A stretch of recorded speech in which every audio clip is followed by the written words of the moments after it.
This is the American Indians, Indigenous Peoples' Truths. Justice for all, the most dangerous show on media anywhere.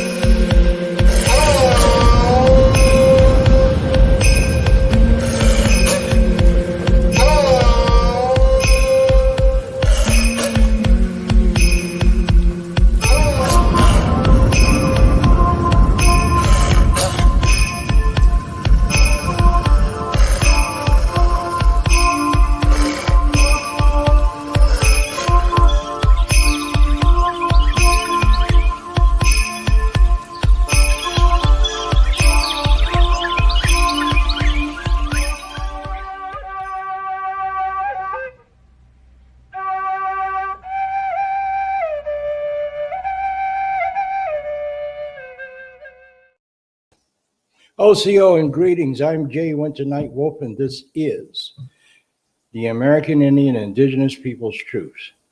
So let's pause for a moment to acknowledge the traditional stewards of these lands that we reside on, and especially their ancestors, descendants, and all indigenous people who live now and have ever lived on what we call Turtle Island.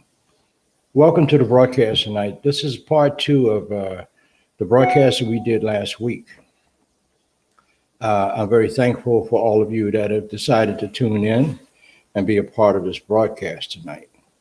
I've got some very interesting guests, and we need to pay attention tonight to what is being said. I know we got some very snide remarks last week. And to those out there that say, you don't trust me, guess what? That's your problem. It's not my problem, because I'm not going to tell you any lies. I'm going to tell it like it is. And everything that I say, I have factual, historical information to back it up. So let's get started with the show. News from Indian country with my brother, who is a member of my tribe, the Cherokee Nation, retired Chief Magistrate of the Virginia Supreme Court, Don Walker. Take it away, Don.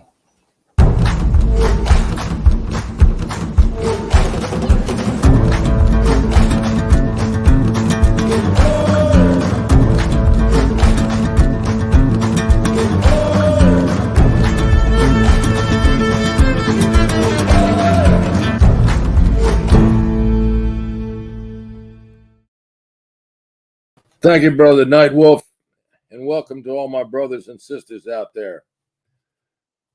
News tonight is going to be concerning the Indian schools and stolen souls and broken promises. Boarding schools are a continuing crisis of colonialism. This is by Seneca Scientific Solutions.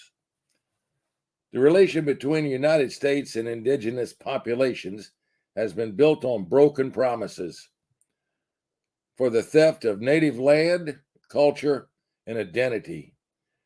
Treaty-making practices and governmental policies have forced this inequitable relationship, which has resulted in a sanctioned ethnic cleansing and cultural genocide.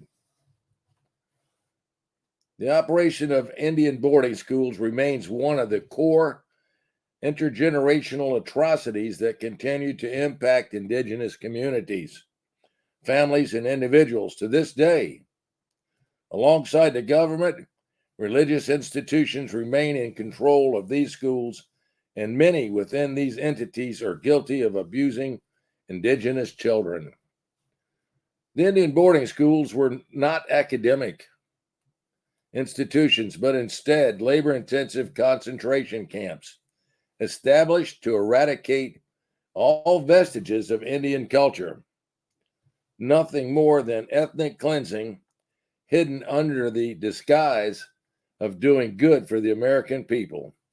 In these institutions, Native children were taught that the genocide of their people was a benefit to them, and the only other option to assimilate into the predominantly white culture was death and damnation.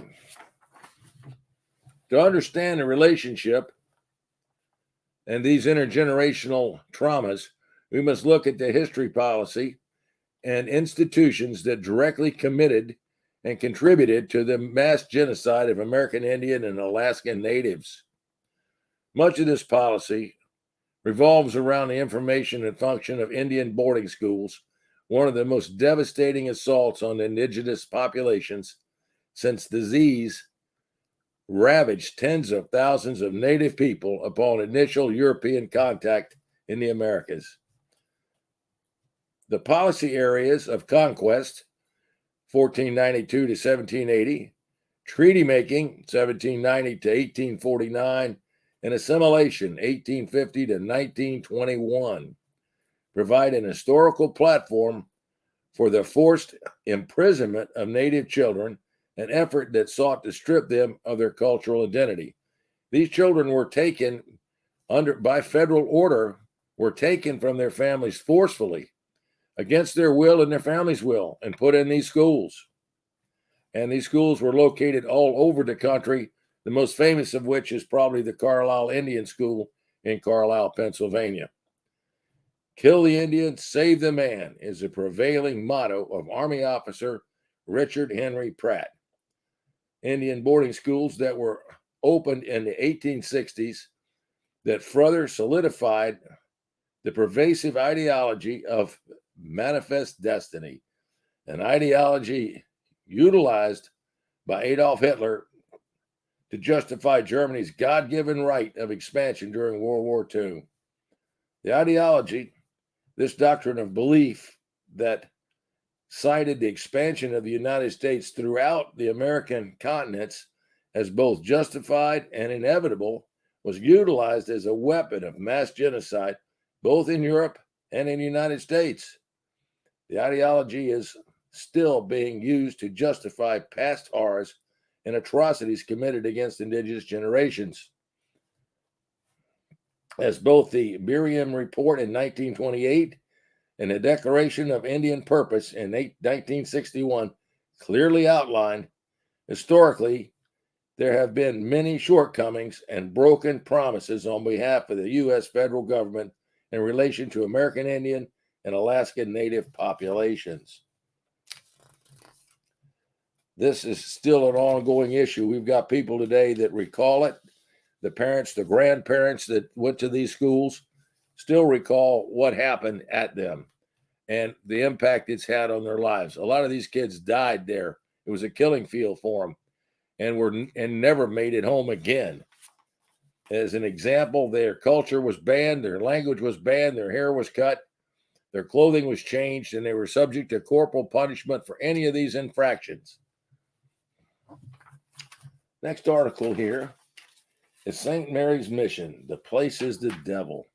This is from Indian Country on Friday, Cincinnati, Ohio. It's been a long time ago, more than 50 years, that Jolene, get this right, Grundy taught at the St. Mary's Mission boarding school in Confederated Tribes land in Omark, Washington. This lady went there to teach at a request. It was 1966. Grundy was 20, an idealistic, newly minted graduate from the Jesuits' Santa Clara University of California, interested in art and social justice. Energized by the church's involvement in civil rights issues, she jumped at the priest's invitation to teach at the remote boarding school as a means to live out her Catholic faith and help improve the world. It was a romantic adventure, but turned sour in less than a year, and she parted. Did she serve a higher calling even during her brief time at the school, or had she been duped into accepting a narrative that didn't exist? She's still trying to answer that question, but she agreed to talk with Indian Country about her experiences. The nagging uncertainties grew after Grundy received a letter in 2018 from the Jesuits' West Province of the Society of Jesus, informing her of the credible claims of sexual abuse of minors by clergy stationed at churches and schools in the California and Oregon district. St. Mary's was a part of the Oregon province. Grundy had admired Obed Center. The gregarious priest seemed genuinely passionate about preserving the indigenous students' culture and language. He sometimes took her along when he visited the tribal lands. Could he really have abused the children, she wondered, a self-described cradle Catholic. Grundy was raised to trust the clergy. For a time, she even considered becoming a nun. She was a Catholic all the way. Recalling that Obenschenner had died in 2018 and emotionally unprepared to dig further into the unpleasant findings, Grundy put the letter aside. She returned to the comfort of her carefully curated and orderly retirement life. But then the news hit of discoveries of hundreds of unmarked children's graves at Canada's Indian residential schools, and she was shocked to the core. Grundy began to re-examine her memories of St. Mary's. Were they accurate, or had they created a more palatable narrative? A lot has transpired since then. When she abruptly fled the school in 1967 to live in a commune in the Haight-Ashbury neighborhood of San Francisco. Although her time teaching art and other classes in the long, thin building on the school's campus was short, she still thinks of it clearly uncertain about her tenure there, unwilling to entirely believe the terrible allegations against Oben Center. She clings to her positive memories of the children. She has long red hair in those days.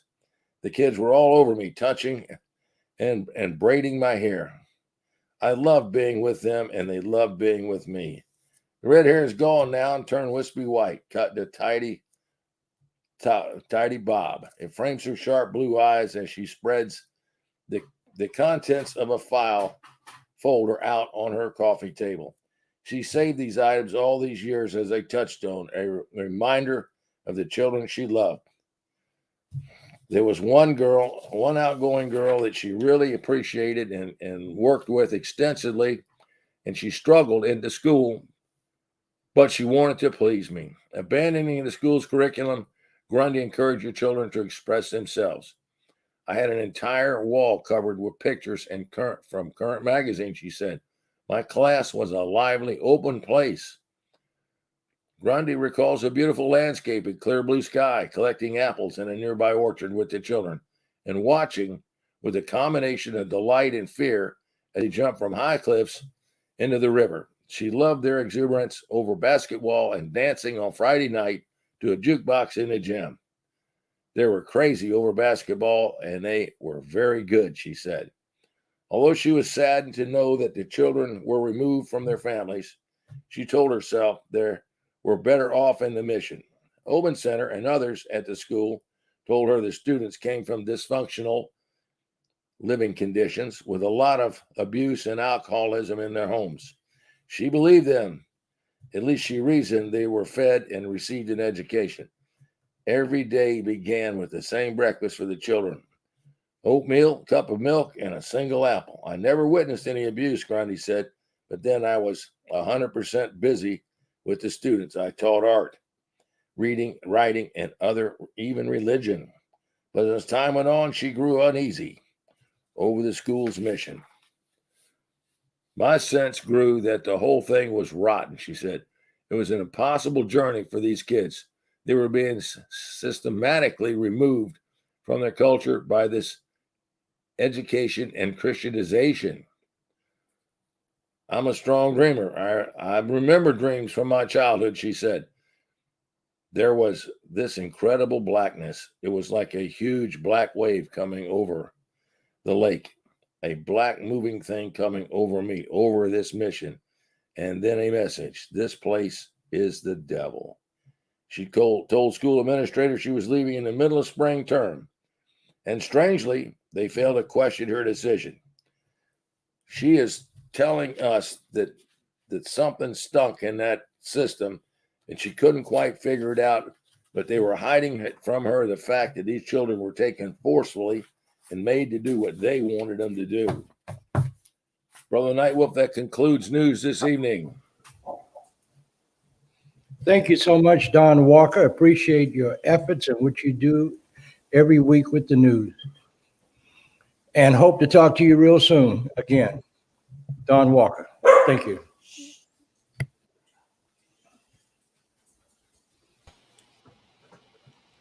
Halito, Elder. How are you? Alito, OCO. I'll see y'all. Leslie Fry, my executive television producer. How are you tonight, sweetheart? I'm doing very, very well. I wanted to add that we are wrapping up Hispanic Heritage Month. It ends in 2 days on October the 15th. And then next month, we're going into Native American Heritage Month. So we're going to have a lot of content for our audience members and those who join us just, to talk about Native American Heritage Month, what it means to us, history. So we'll have some really good programming at that time. But I wanted to highlight some indigenous Hispano person today, someone who has a Hispanic heritage, but Indian roots, or they call them Indo-Hispanic. Mm-hmm. The person that I wanted to highlight today is a woman by the name of Nina Bakari. Yeah. So Nina, she's born and she's Quechua. She's a politician, lawyer, and indigenous leader from Ecuador. She was born Maria Estela Vega Conejo, and she has been fighting for indigenous justice, awareness, defense for the language so that their culture does not die. We have a lot of our indigenous brothers and sisters in South America fighting for that. And there is a strong movement to eliminate indigeneity in South America. Mm-hmm. Where we are living, fighting for our own rights here in the US so that we're recognized and that we're sovereign, they're surviving, they're fighting so that they don't die, so they're not diminished. And we want to thank her for all of her fighting, her awareness that she's doing for her community and her people. Absolutely, without a doubt. And Leslie, I have a very good friend. His name is Evo Morales. He's the president of, oh my goodness. See, that's what old age do to you. It's okay. We'll find out. Well, we'll do that. We have a reference for it. Yeah, when he came to the United States about 12 years ago to speak at the OAS, Bolivia, that's his country. Mm-hmm. He sent his ambassador to find me when I was on radio, which I'll be back on radio in November, and extended an invitation to me.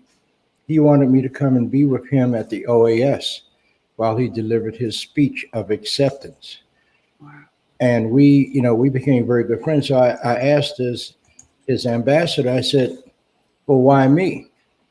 He said, because my president, my El Presidente, actually hear your radio show in Bolivia.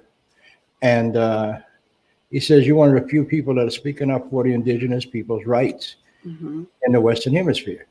I said, okay. So then the following week, I was in the studio, and who should come walking in?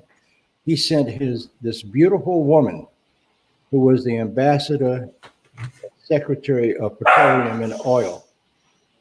And she had 3 of her handmaidens with her. So, that relationship has continued even today because Evo Morales is an Indian from the Andes Mountains. And he was the one that put some legislation in place that anybody in that country that was over 65 years old got a monthly check to help them survive. So my hat is off to my brothers and sisters of South America. Thank you so much. HS says that most Hispanics are Native Americans. No, not most, all of them. All of them. Yeah, because they come from the same kind of communities that we come from, tribal nations. And they can give you their history and their background and who they're related to. So, yes, that border that they put in between Tejas, Texas, and Mexico, that border, they didn't, when you see these people come from down south, they're not crossing the border. The border crossed them. That was put there for economics and to control people. So Well, what do you always say?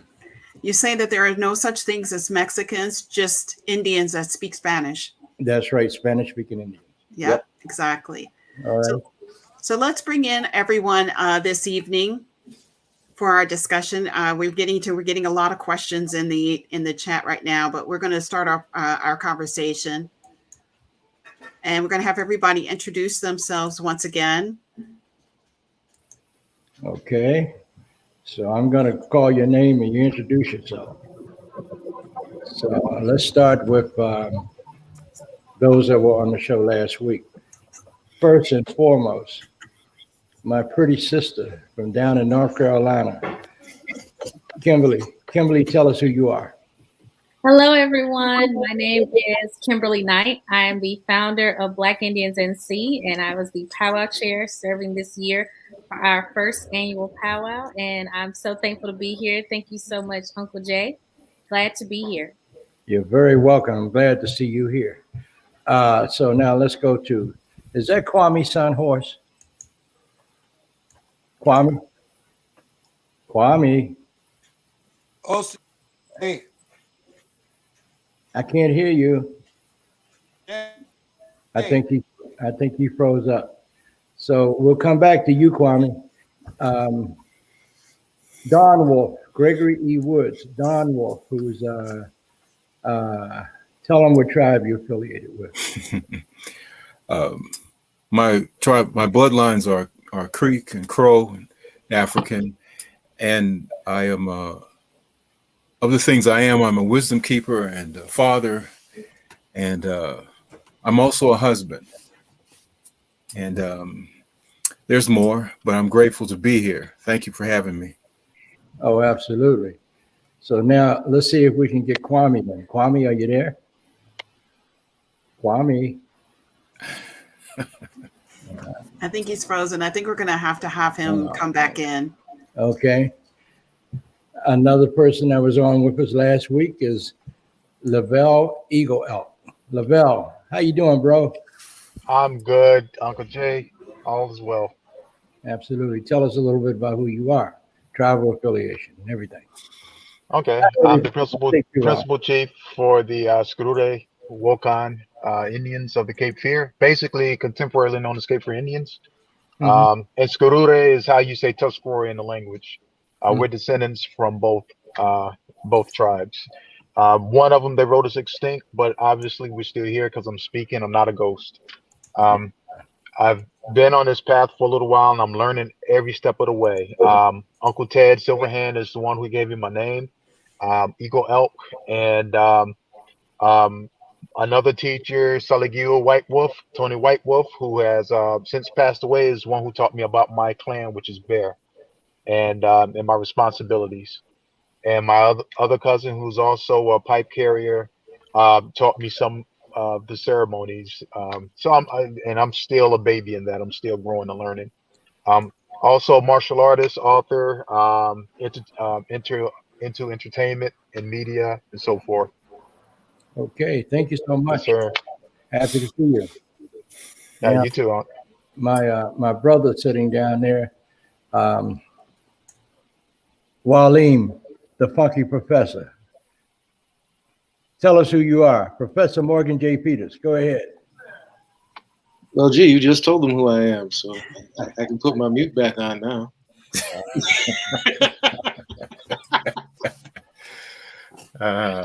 Akwine Wanina Khan. My name is Mwalim, otherwise Morgan James Peters. I'm a member of the Mashpee Wampanoag tribe. I'm also of the Carib people. My family line comes from, well, I should say I'm of the Carib people, as well as the Chickasaw and Cherokee. And the line of Carib also would include people from Ghana and Nigeria who landed on the island of Barbados. All right. Carrying all those ancestors with me. And I'm a professor of English, Communications, and Black Studies at the University of Massachusetts, Dartmouth, and a founding member of the band and production team, 6-time Grammy nominated, band and production team, the soul funk group, the Groovalados, and owner of Polyphonic Recording Studios. All right. And he's been my friend for, I can't even count how long it's been. It's been a bit. We both had dark hair on our faces and head when we met. So yeah, what happened to that? So now, it faded in the sun, brother. It faded in the sun. Yeah. But anyway, thanks for being here, bro. Also, I think we got Kwame Sunhorse. Kwame, can you hear us? Kwame. Okay, well, we'll have to come back to Kwame. Talk about it. I didn't hear you. Kwame, you're muted, and I can't unmute you. You muted yourself. Somebody put a sign up there. Mic open. All right. Okay. OCO, Jay. Anyway, and good evening to the panel. I am Kwame Sunhorse. I sit here on the stolen lands of the Muskogee Creek here in Georgia. Lina Winila, I am Shawnee. By my mother's matrilineal, I am of the Wolf Clan. I'm also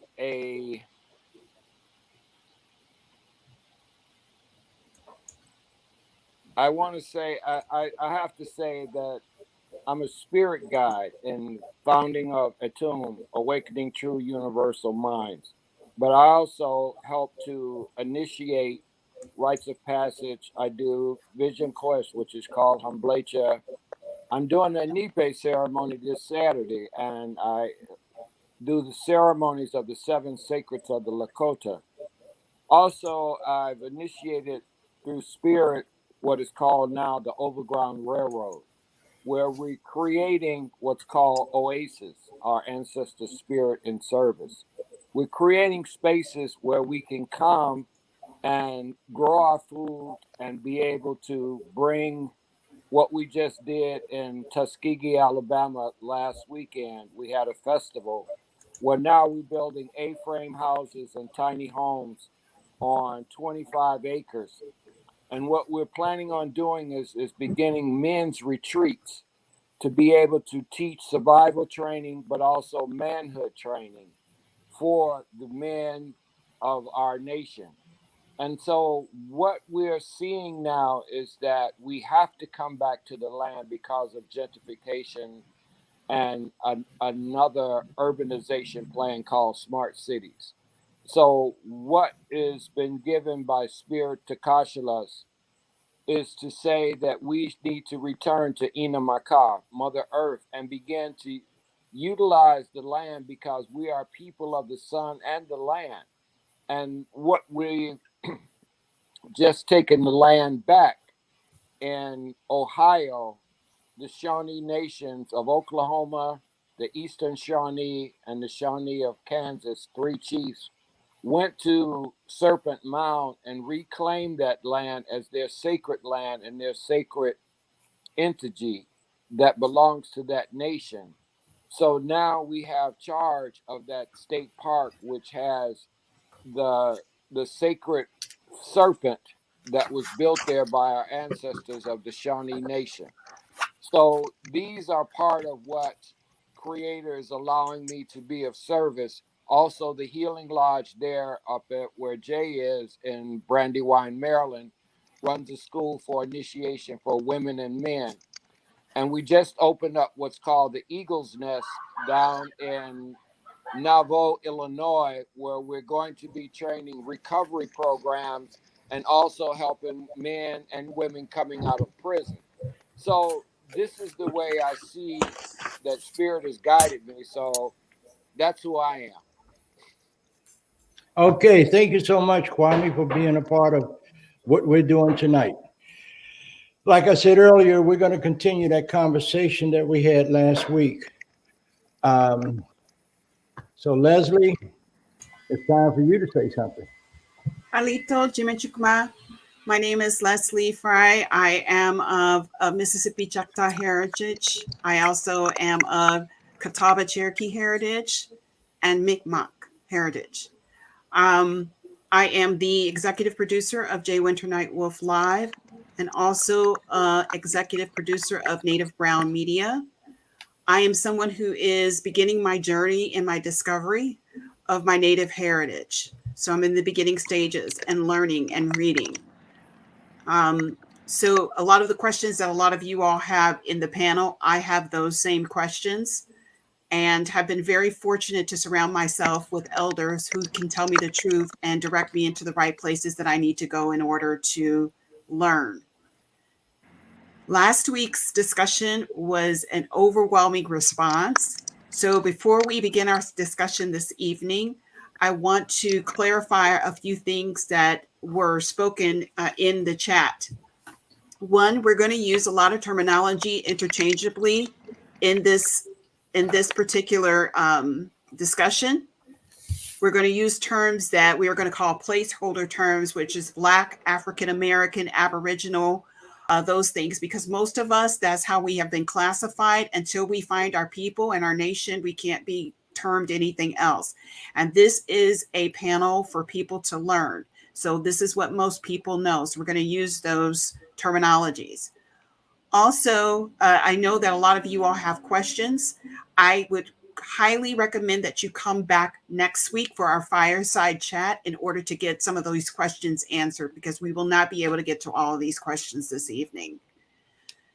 The important thing here is that everybody is on a journey. And if you are seeking a journey, just don't go by word value. Do your research and do your studying. Read, read, read. That's all I can say. And you will become more knowledgeable, because the more knowledge you have, the more power you have, and you'll find out who you are. Absolutely. And this is not a broadcast of confrontation.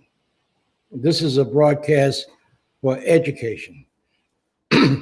And I understand that there's been a couple of comments about, I don't trust Jay Winter Nightwolf. Well, you know what? I don't care whether you trust me or not, because I've done the research, I've done the hard work, and I know what I'm talking about. So, and if you haven't done the hard work, you haven't done the research, you haven't read anything, don't bring that mess to this broadcast, because I'm not going to deal with it. So we'll be right back in a few minutes. Don't go anywhere. I'm Jay Winter Nightwolf, and this is the American Indian Indigenous Peoples Truths. That's why we call it Truths. See you shortly. Don't go anywhere.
Okay, welcome back. Leslie, what is the first question that comes to mind for you?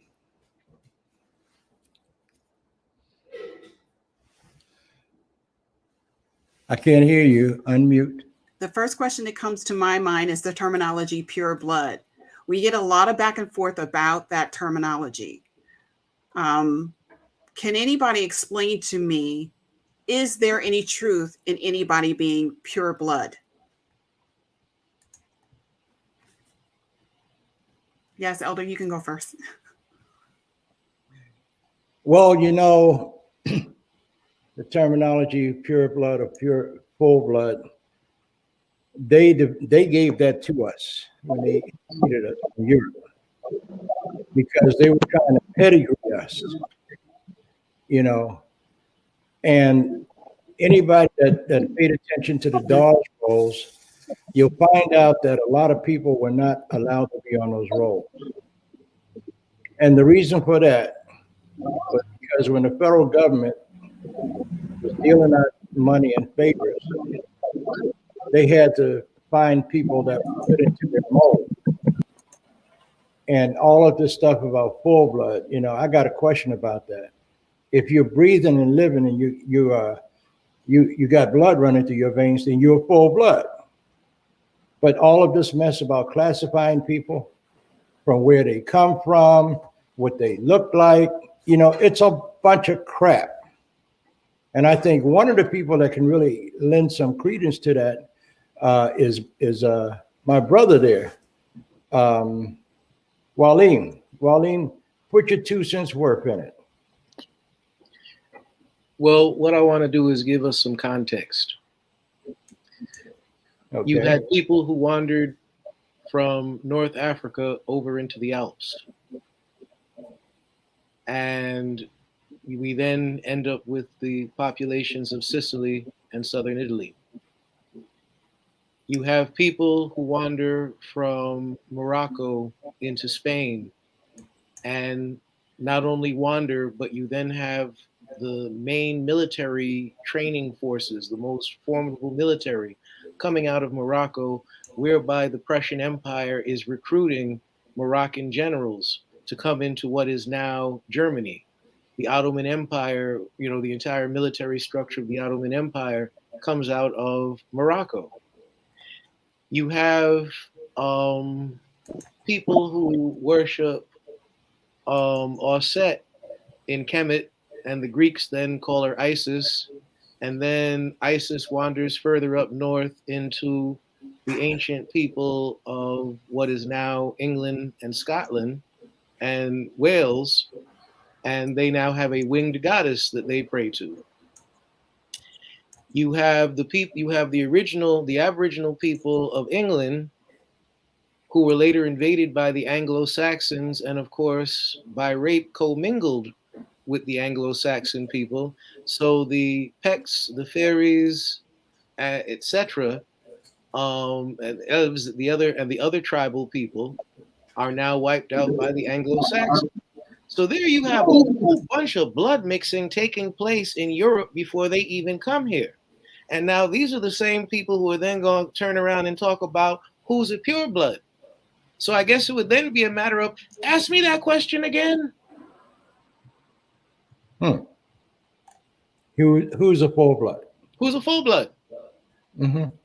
Can I also quantify this for a lot of people? So there are people that believe that there are quote unquote full blood natives, indigenous in Alaska, full blood in remote areas of South America, full blood in I even heard the Southwest of the US. So I wanted to kind of quantify this is because based on my studies, if you look at ancient DNA, and this has been proven, people that came in that we are now qualifying as Inuit or Mi'kmaq, all these people are actually of a Eurasian admixture. Way before they came to Alaska, they came from Russia. They came from Mongols. People that are in South America, South American indigenous people, are mixed with the Rapa Nui and other tribes that were mariner people. You cannot say someone is a full blood. This is a new term that was given to us because it was to qualify if we were part of a treaty, right? Land or anything else. When we use that word full blood, it separates us as nations. If we were identified as a nation, full blood, blood quantum, by blood would have no significance here. You would be known by your nation and your people. The most identifying factor here that we should say is, who are your people? Not are you full blood? You know, when I went to Oklahoma years ago, I talked to a lot of elders, and the first question they asked me, who's your family? Who are your people? What's your family name? And that's how we identify each other. The only person that can identify an Indian is another Indian, not some white man back in some office that want to qualify people based on his needs and desires, you know, because that's been a misnomer ever since they got here. They didn't come here as friendly people. They invaded us. So my brother, you know, my sister Kimberly, what do you have to say about that? And then I want to go to Lovell. Kimberly? Well, I want to say that, yes, I agree with the comments that have been said tonight. Thank you, everyone that's commented so far. For me, I'm here in North Carolina, and this is a state that has 8 state-recognized tribes and 1 federally recognized tribe. But I want to give honor to all those nations because all these people here are still here. And they are very honorable in the works that they do for their tribal communities and staying connected. And that's what it's really about, is community connection. I hear a lot of talks about blood quantum, especially with the whole I want federal recognition kind of conversations when it gets into that.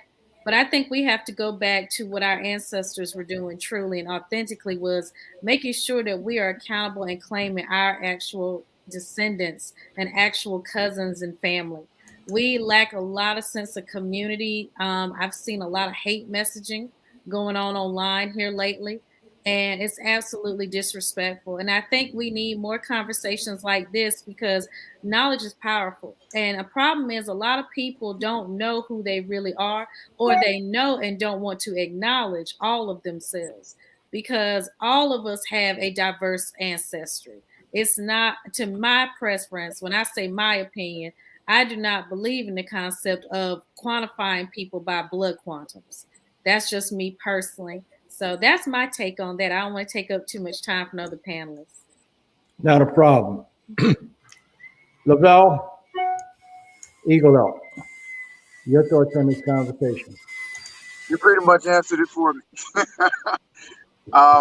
Yeah, I agree. I agree with everything you said, and I also want to congratulate all of the tribes here in North Carolina.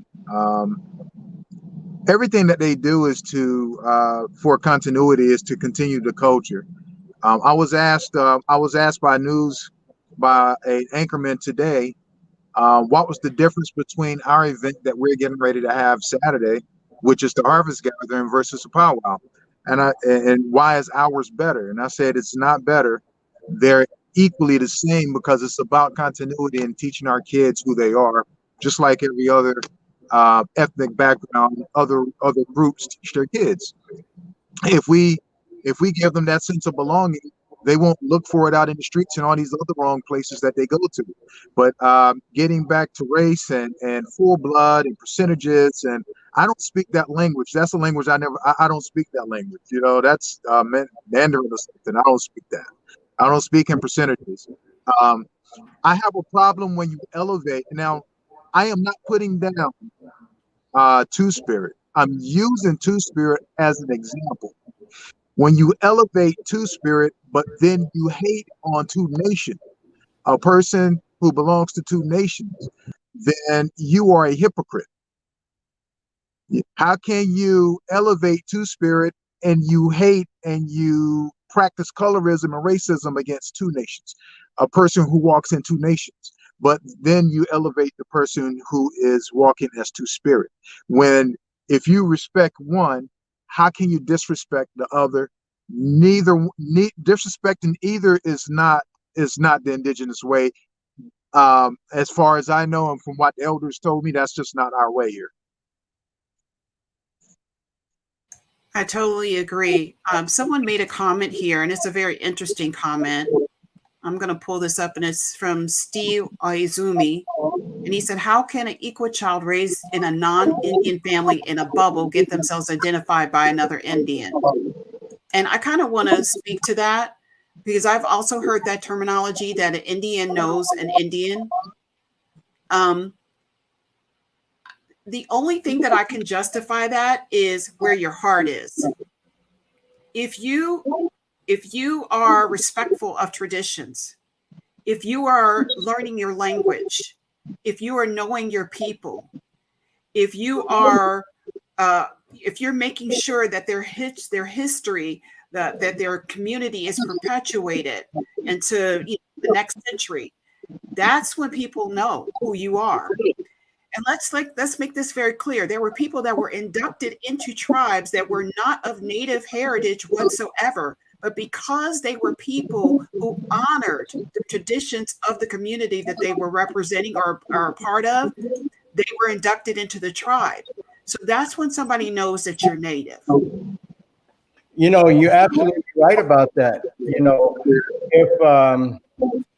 if folks want to argue about who was here first, who's full blood and all of that stuff, what you really ought to be arguing about is the survival of this planet. And this planet is dying. You know, what you really want to do, you want to be just like my brother that's here this week, Arthur Red Cloud, who was one of the stars in Revenant. There's over 400 or 500 people that came from out west, from 40 different nations that are here in Washington, D.C., protesting against that number 3 pipeline that they're trying to run through Indian land and everybody else's land. We know what pipeline leaks do. Just look at what happened in California last week. You want to argue about something, argue about that. And Joe Biden said he would shut it down when he was campaigning. And I voted for him. And then you've got other things that are happening to this world. And it's all because of the greed of a certain group of people that feel that they can survive all of this mess that they're making. No, you can't survive it. You don't give a damn about your own grandkids or your kids, and you refuse to cap those pipelines. What's wrong with solar energy? It works, you know? So we need to be arguing about that instead of arguing about, you know, tribal affiliation and full blood and all that other mess, you know. Continue. Let's speak to that specifically. Okay. The importance of tying yourself to the land and having respect for it. This is something that we know in a lot of our own communities, and I would say people who are living the Black experience, we have no tie to that land because we don't feel that we own it. Yet and still we'll kill somebody over that land that we don't own. Let me ask you, what is the significance of us being tied to the land and making sure that that's respected? Okay, who wants to take that one? Don Wolf, Kimberly, I saw your hand first. Yeah, I'll give a little quick snippet. I want to give honor to not only the ancestors that lived on this land where I am in Raleigh, North Carolina, the Saponi people in North Carolina, but also to people like Crystal Cavalier Keck and Jason Keck, who are out on the front lines, who are doing a lot of water protecting and doing the protests nationwide. I think it's very important to be connected to the land as Native people because it's a connection back to our ancestral roots. And we have to protect Mother Earth. We have to, if we want it to sustain for generations to come. And by all of us doing our part, we can make progress because it should not be trash the size of an island out in our oceans, or be issues of pipelines coming through different marginalized neighborhoods and different areas. We really have to start paying attention and being very accountable to the politicians we elect, locally and nationally, for those things. Absolutely. I was talking to someone the other day that down at the rally, I mean, the Indigenous Peoples Day rally, day before yesterday. Do you know that there are over 400 or 500 people that came here on Tuesday, or actually last weekend, that are protesting against all of this mess that's going on with the environment? And 100 of them volunteered and got arrested to protest what their feelings are.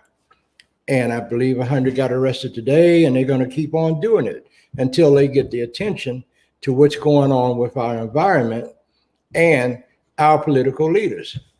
I other people will say, well, I hate to say this, but I don't hate to say this. The majority of American politicians are nothing but crooks. They take money under the table. They do favors for these big corporations. And I know they're going to come after me, but hell, they've been coming after me for 75 years. I don't give a damn about that. What we need to do as a people, first of all, let me clarify something. All white people are not bad. Just like all of our black brothers and sisters are not good. And all of our native brothers and sisters are not good. I think what they call in the black community, they call them an Oreo. Black on the outside, or brown on the outside, and white on the inside. In our community, we call them apples. Red on the outside and white on the inside. So until we get rid of the apples and the Oreos, we're going to always have these problems. And I think everybody should stand up and take a position on saving grandmother Earth, because without her, we have nothing. Everything that we have, we get from her. So if we destroy her, we're destroying ourselves and our future generations. All right, somebody want to jump in? Yes, go right ahead. Piggybacking off of cousin Kimberly, I want to give a huge shout out to Jason Crazy Bear. That's Crystal Cavalier's husband. He's one of the people that you're talking about who got arrested up in DC area. Yeah. Protesting the pipelines. One of the things that they and we and a lot of us, Kimberly, a lot of us here in North Carolina are working on, and I think we have some families in Virginia. I'm not sure the scope, how far we're reaching and people that's getting involved, but the rivers, the pipelines here in North Carolina, the Cape Fear River is horrendous. Gen X, PFAS, they call it the forever chemical. Our people have been dying from cancer, living off the Cape Fear River, fishing and catching fish. And for 30, 40 years, we've been saying it's attributed to old age. And now to come to find out that Chemours and DuPont has been dumping that stuff in the river, and we've been eating it. And now they're finding it's airborne. They're finding it in alligators 60 miles inland. So it's a serious issue with our environment. It's affecting, I know a woman right now in Wilmington who lost a child to that, unborn, I mean, it's terrible.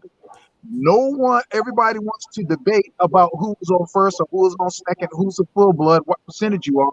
And our folks out here dying, just trying to live off the land because they're polluting it. So I wanted to give a huge shout out to Jason. He's, facing the fire. We are planning something down this way. We would keep you updated on how that progresses. So we want everybody to get involved with us here.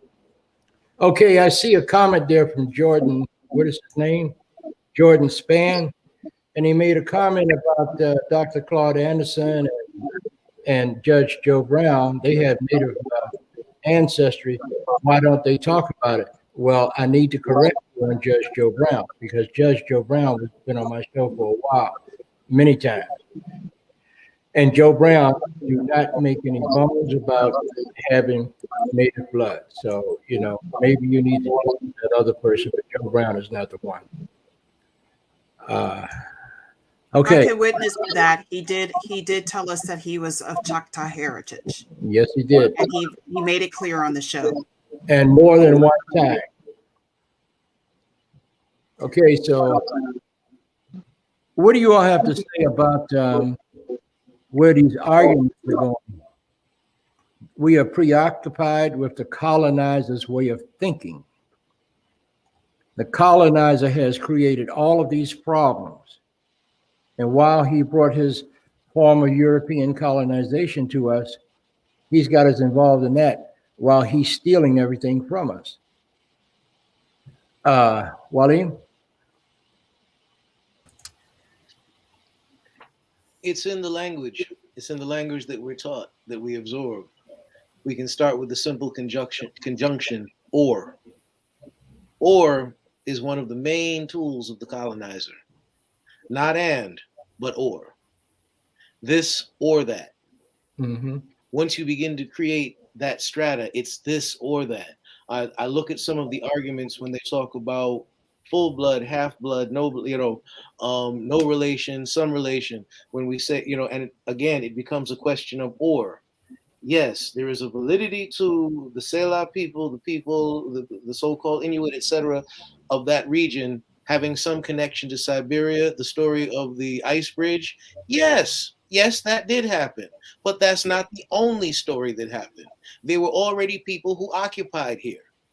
So the people who say, wait, we were already here? Yes, you're absolutely right. The people who say they were dark-skinned people among the native people already, they were black people. Yes, you're absolutely right. Some say no, they came from Africa and encountered them. Yes, you're absolutely right. All of those stories are correct. It's the whole concept of there being one monolithic truth. That is the number one tool of the colonizer's language.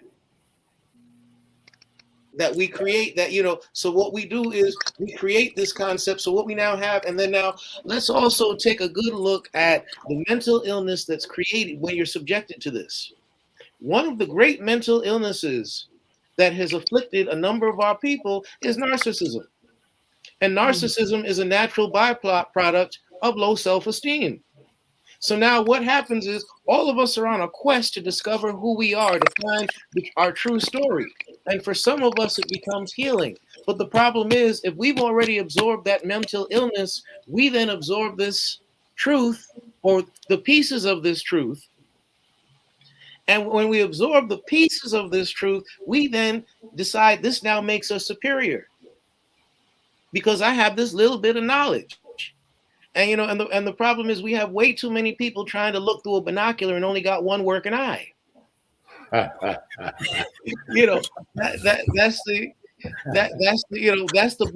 the big problem right there. So when you have the so-called Afrocentrists all arguing, first of all, because you're saying everything is black, that doesn't make you an Afrocentrist. When you can actually break down the tribes and the languages, when you can actually, in fact, let me stop that. When you can even recognize these are not tribes, these are cultural people. Tribe is tribe again. If we're getting rid of colonizer language, we are not tribes. That's a colonizer term. That's a term used to belittle other people. How come they lived in villages? They lived in communities. They lived in countries. They lived in towns, but we're tribes. The fact that we have structures that are villages, the fact that we have governments that they actually base their government on. Right. Consider that the Algonquin Compact, which contributed to the Iroquois Compact, which is exactly what they stole with their whole, the many make up the one. That was our concept that they stole. And you know what? When they came here, they had no idea of what democracy was. We had democracy even before they got on one of those boats to come over here and invade us.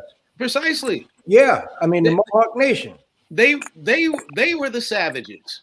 We were organized people. And when I say we were organized people, I'm speaking of the original people that they invaded. The original people on this continent, the original people on the African continent, the original people on their own continent. Yeah. They were the savages. What they did was they came and destroyed governments. So what we have to then do is when we look at the language game that they play, it's the or game.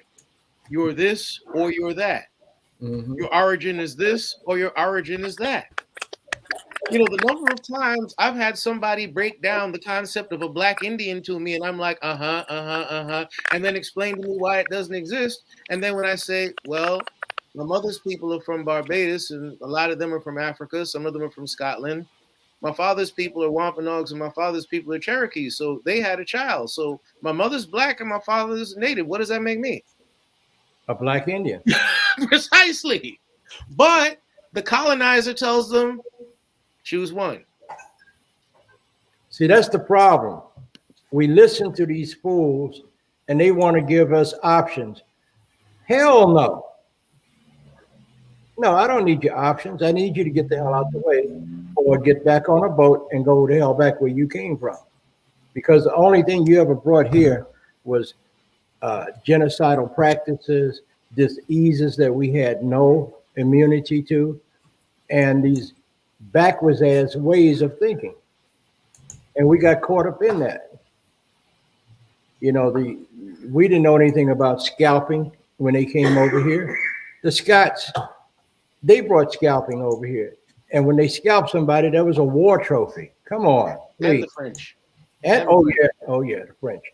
And the French were the ones that were running around when they came over here, when they saw natives in the river bathing.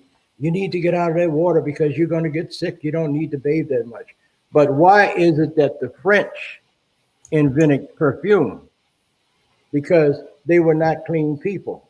I've been to Paris. I can answer that question. Oh my God. Yes, go ahead.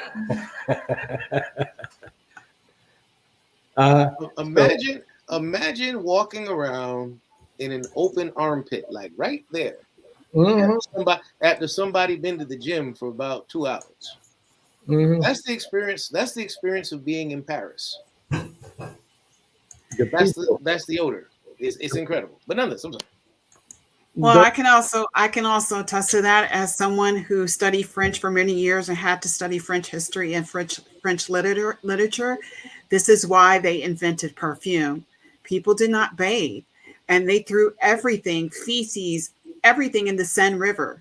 God forbid you should fall in that river because it has centuries old of feces, urine, all kinds of stuff dumped into it.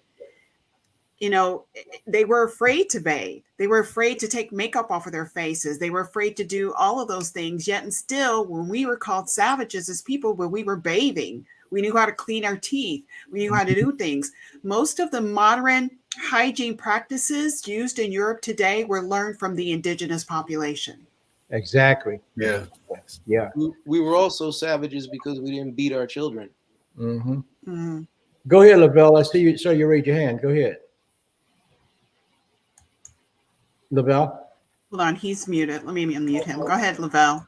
Go ahead, Lovell. Yeah, Uncle Jay and everyone. When I speak about a person having indigeneity, I always talk about my family first because I'm not an expert in Lakota history. I don't live there. I don't know the families.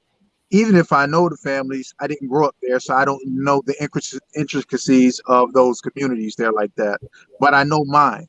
I know how certain surnames changed over time. You know, a name in colonial records is, and today it's a totally different name, but you can connect the dots. People not from here would know that. I know my family. Somebody said, "Look at these fake Indians on our continent." I just seen that comment pop up. Why would somebody say that and not knowing your history, Uncle Jay? Les, Kimberly, and everybody else. People don't know us. You know, we're not rejecting anything that's mixed in us. We're embracing it. I don't want to be Lakota. They have a proud history that they should be proud of. I have a history that I'm proud of. I really do. And we, in my family, we know who we are. Why would somebody call us fake for wanting to honor our grandparents on either side, wherever they come from, whether it's Middle Eastern, African, or Indigenous American, because we embrace that. What kind of person are you to call us fake? What does that say about you? And does it threaten you for us to stand up and be who we are? Are you threatened? And if you are threatened, why are you threatened? Are you questioning your own indigeneity because we stand up and proclaim who we are? That's a problem. Now, I just wanted to, I seen that comment pop by, and I know it was a topic here. I just wanted to comment on it. No, that's fine. Can I speak to that as someone who is doing my research? This is something that I've always known in our family. There is no denying the fact that we have indigenous blood, nor is there any denying the fact that we have European Irish ancestry. I embrace all of who I am, because if I deny that part of myself, then why am I denying that part of myself that makes me up 100% of who I am? Now, I will say this in my research of finding my Choctaw grandmother and finding any of my indigenous heritage. My family can't go past this woman until we find her people. We meet every month talking about looking for her, because this woman, this Choctaw woman, was instrumental in survival of my grandfather. Then why am I supposed to not, am I denying honoring her? Why should I do that? This woman should be fully honored and fully recognized, and everything about her should be perpetuated in my family. We need to know who she is. So how dare anyone call me fake about being indigenous? How you don't even know any of us? That's because of their own insecurities. They don't know who the hell they are. So they want to point fingers at us who are beginning to recognize who we are. It's that narcissism that I was talking about that comes from the low self-esteem. That's exactly where they're coming from. And I'll add that since I'm a clinical therapist by day, that I can tell you that the comments I've seen regarding Black Indians NC and other platforms that talk about the real truth about Native and Black people, I can see that there's a lot of traumatized, hurt people out here.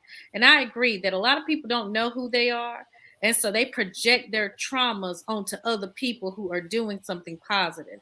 And I always look at people's pages and things, because I call them my fans. I check out their pages. I say, hey, fans, glad to see y'all here, because they're sharing my content and posting it in groups that are disrespectful and everything else. But it's so sad to see that there's truly that much turmoil and pain across our Turtle Island. And it's ridiculous. And we need more healing. And we need more support. And I need some doers out here. I'm tired of the Twitter thugs, the Instagram thugs, the Facebook thugs. I need some workers out here because I'm out here working. So you can join me in the work. And the Zuckerman thugs. Yes, they're all out here. So please join me in working. Don Walker wants to say something. Hey, when Don Walker wants to say something, we've got to listen to Don Walker. Judge Don Walker. And here comes the judge.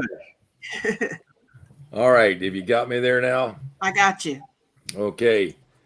People that come up with these negative statements and calling us different names and so forth, I've found throughout my career are usually somebody of very limited mental abilities connected to a very small brain. And I pay no attention to words. They don't hurt me like the old sticks and stones things.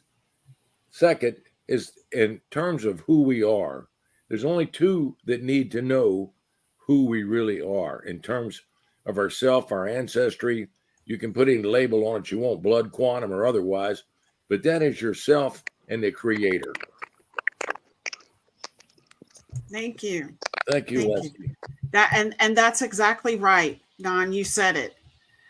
I want also our audience to look at the spectrum of color here at this panel. Nobody is talking about who's a Black Indian, who is an Indian of admixture or other different heritage. We're all natives here. We're all talking here. Nobody's fighting here. And this is how it should be. We should be connected by who we are and our people and our past, what we've gone through. So just to say that, I wanted to make that very clear here. There is no difference here except that you see nothing but Native people. There's a point I want to make with these people who are putting out these assertions or questions. But speaking as a father and as a grandfather, they have not touched the parts of themselves that need to be touched, meaning got these enormous emotions of anger, and then they don't have the often I've found, because I've met a number of them in person over the years, they don't have the intellectual discipline where they can go through the steps of studying, and so that has to be very frustrating. But then many of them don't have the touch of love that comes from a grandparent, parent, and there's a great deal of violence in this country, and it's in the air, and the inability to know who you are and then to be in this type of environment, you're always from a childhood, and this is when our childhood is stolen. You're always like this. You're always who's coming, and you're posed. And when you do pause, you pause to eat, you pause to sleep, but you get further and further from who you are. And because the way the United States is set up, the culture that's set up here, people are not enough. Too many of them are not invited to come into the ceremonies. They don't understand. Using Nightwolf for an example, Nightwolf reflects many aspects of the culture that brings people together. And so instead of getting into these arguments about the blood quantum, once you enter the sacred space that's established, there's this moment, because I've enjoyed sitting in Nightwolf's yard and other places I've done Sweat Lodge. I've enjoyed watching what happens when they cross out of the lines and move into the circle of ceremony. And the not understanding what differences are between the circle and the line, they're always angry. So one of our responsibilities is to learn how to create sacred space. And one of the great challenges is, how do you create sacred space in cyberspace? And I spent a lot of time figuring out how to do that. But one of the things that doesn't happen often enough is that online, you have to take breaks.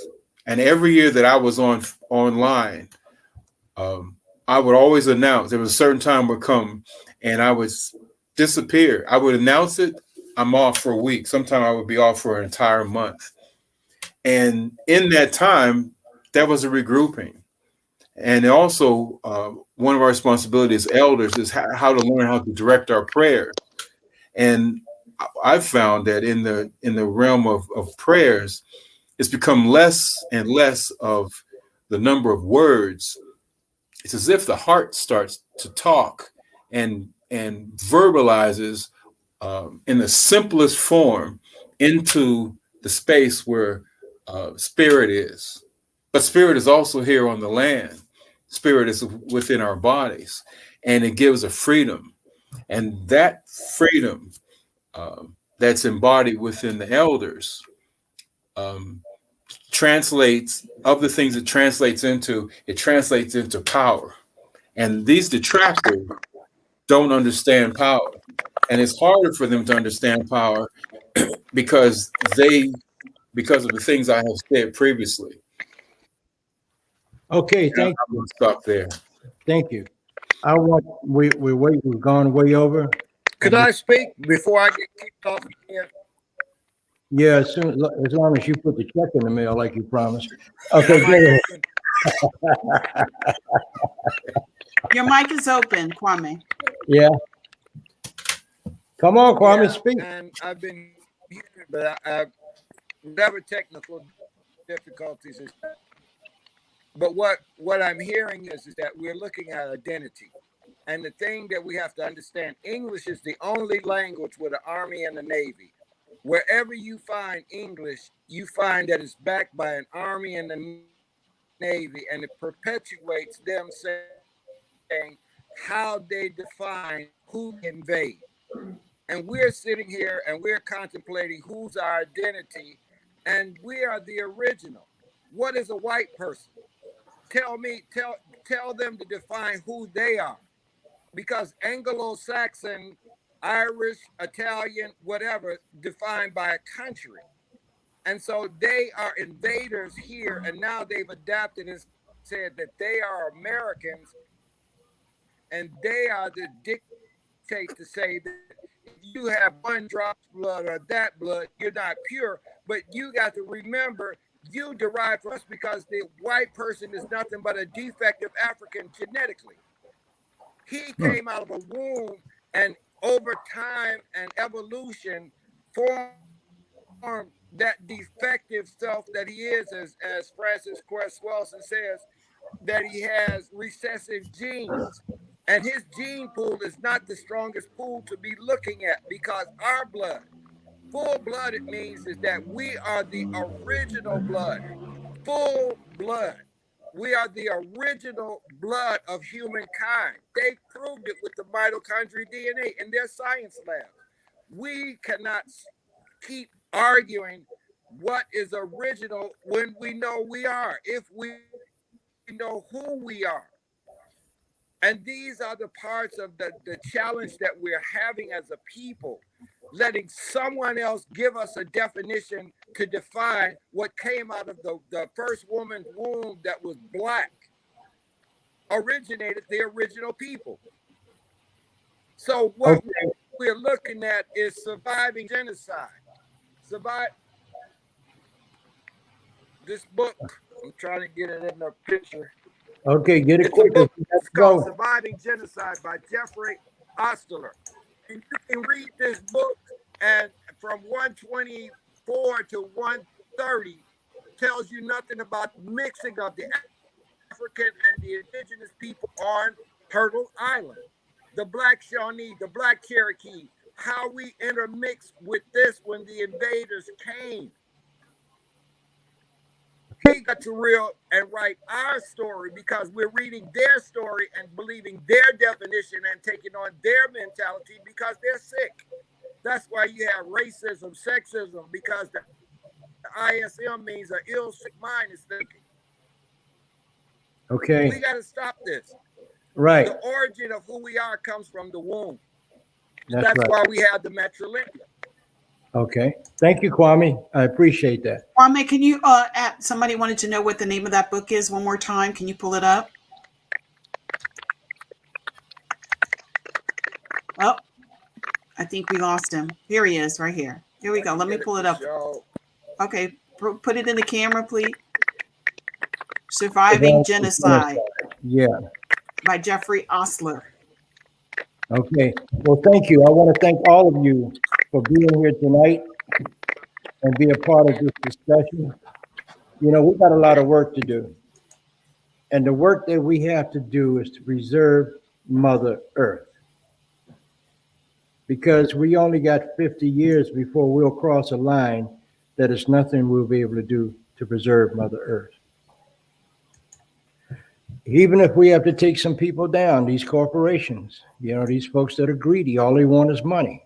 They got to go. Their whole philosophy is anti-human survival. I'm more interested in the human species surviving, and I'm not interested in proving myself, and I don't care whether you like me or not, because that means nothing to me. I will continue to tell the truth until I take my last breath. You don't understand what we see. So many of you do not understand what we see. I have survived cancer 4 times, terminal cancer. I have survived 3 major strokes, but I'm still here, only by the grace of the Creator. Not something the man did, they assisted, but no. When the Creator put us all here on this earth, the Creator gave us every herb and every solution to every physical problem that we could have. But they're creating problems that these herbs are not going to be able to address. So we need to put an end to all of this mess. I thank all of you for being here. I love all of you, believe me. And Joseph Cooper, I am so proud of you and your comments, brother. So I will say this to you. Leslie, do you have any words before I close the show down? Once again, I want to thank everybody. People want to know how they can reach out to you and support your channels or any of the efforts that you are promoting your work.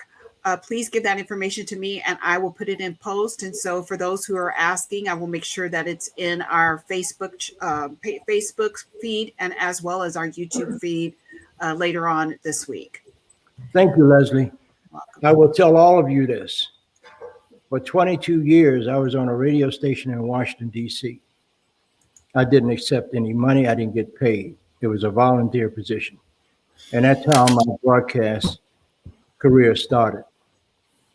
I'll tell you this story. I lost my mom, I lost my dad, and then I lost my baby brother. And when I went to his funeral, he was actually the youngest Native American lieutenant colonel in the history of the Marine Corps. He graduated from the Naval Academy in 1976. He did well, very well. But when I went to his funeral out at Arlington Cemetery, that was the changing point in my life. I was so pissed off with God that I went home, and I had a little dog, a fox terrier. His name was Sam. When I walked in the door, that was the only being in my house. The television was off, the radio was off. And I felt it was my time to get God on the carpet. And my question to God was, who the hell do you think you are that you can take my mother, my father, my two little sisters, and now my brother from me and leave me here all by myself? Then I heard a voice. And the voice says, I am your father.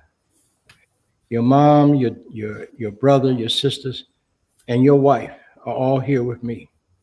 What more must I take from you before you do what I had ordained you to do, even before you entered your mother's womb? And I got real humble. I said, what is that? To speak for your people. That's how I started in this business. And I got some good news for all of you. Beginning the first Sunday in November the 7th, from 6 until 8 o'clock in the evening, I will be back on the radio, but on Radio 1. And I want all of you to tune in, because this must be told. You know, when our ancestors like Sitting Bull and Crazy Horse and all those guys met people that didn't look like them, act like them, or think like them, they didn't deny them. They accepted them as members of the human family. And we need to all get back to being members of the human family. So until next week, I'll say to you, Danada, Goai, Wado. Talk to you soon. I love you all. Even those of you that make it impossible to love, I love you in spite of yourself. We'll talk again next week. Oh.